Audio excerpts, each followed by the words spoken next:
राना एहसान साहब, ये पार्लियामेंट की कानून साजी का जो हक है इसको सभी तस्लीम करते हैं ना, और जो प्रैक्टिस एंड प्रोसीजर कानून है उसको सुप्रीम कोर्ट ने भी तस्लीम किया। फिर जो तरमीम के जो तरमीम ऑर्डिनेंस आया उसको भी सबने इसको कबूल किया सर। लेकिन फिर ये मजीद तरामीम की ज़रूरत क्या है?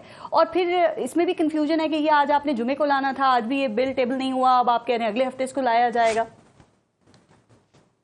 देखिए, सबसे बड़ी वजह तो ये कि जो ऑर्डिनेंस होती है वो एक महदूद मुद्दत के लिए होती है, वो परमानेंट नहीं होती। तो जाहिर सी बात है, जब इस ऑर्डिनेंस को लाया गया था तो इस चीज का इदराक हमें था कि ये 4 महीने बाद एक्सपायर हो जाएगी।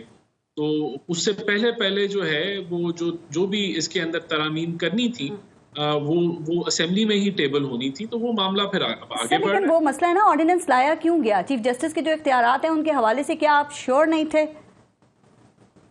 नहीं, देखिए, ऑर्डिनेंस तो जब लाया गया वो भी जुडिशरी की बेहतरी के लिए लाया गया, लेकिन क्योंकि उस वक्त असेंबली में एक डिबेट नहीं हुई, कमेटी में डिस्कशन नहीं हुई, तो जो है ऑर्डिनेंस लाया गया। लेकिन अब बिल्कुल क्योंकि वो एक्सपायरी की तरफ जा रहा है, चले तो अब उस पहले जब चीफ जस्टिस के इख्तियारात आपने तकसीम किए वो भी अदलिया की बेहतरी के लिए था, उसके बाद जब आप उनको इख्तियारात दे दें वो भी अदलिया की बेहतरी के लिए है।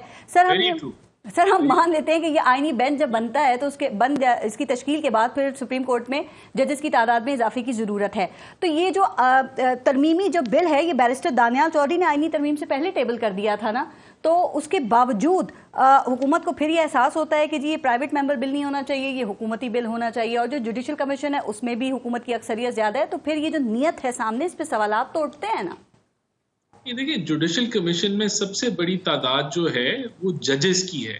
5 जजेस जो हैं वो मेजॉरिटी में हैं, और उसके बाद 2 मेंबर ऑपोजिशन के हैं। हाँ। नहीं, तो वजीर कानून और अटॉर्नी जनरल ये किसकी तरफ होंगे?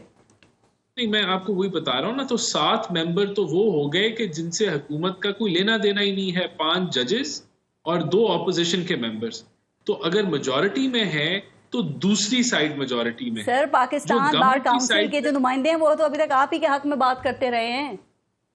मैंने तो उनको गिनती नहीं किया ना, क्योंकि आपने ये बात करनी थी। तो मैंने कहा जो ऑपोजिशन में आप नोन कर लें कि जो हुकूमत की साइड पे नहीं है वो ये 7 लोग हैं, तो वो मेजॉरिटी में है, बाकी 6 हैं। आप अटॉर्नी जनरल को गिनती नहीं कर रहे, आप वजीर कानून को नहीं काउंट कर रहे। मैं कर रहा हूँ ना जी, मैं आपको यही तो कह रहा हूँ कि बाकी कौन। आप अगर कह रहे हैं कि 2 पार्लियामेंटेरियन, एक सेनेटर, एक MNA, फिर आपका अटॉर्नी जनरल, फिर लॉ मिनिस्टर, फिर जो है एक माइनॉरिटी की खातून या जो एक टेक्नोक्रेट, और फिर चौथा जो है वो बार काउंसिल। तो ये 6 हो गए ना। तो सर जस्टिस अमीनुद्दीन ये भी हुकूमत के मुखालिफ होंगे?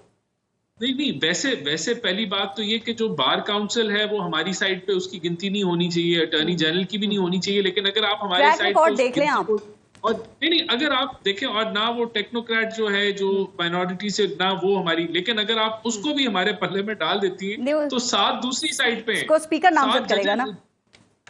तो मेरे ख्याल से देखें, बात ये, हमने तो अपोजिशन को आवाज दी जुडिशल कमीशन के अंदर, हमने तो पार्लियामेंट को आवाज दी जुडिशल कमीशन में। ये बहस तो चलती रहेगी। अब दुनिया में ऐसे भी ममालिक हैं जो फाल निकाल के डिसाइड करते हैं कि किसने चीफ जस्टिस बनना है या कैसे जो है। सर लेकिन राना साहब, खबरें ये हैं कि ये जो तरमीम है ना इसको टेकअप अदलिया कर सकती है, और जस्टिस मंसूर अली शाह के करीबी जराए जो हैं वो इसको कंफर्म भी कर रहे हैं।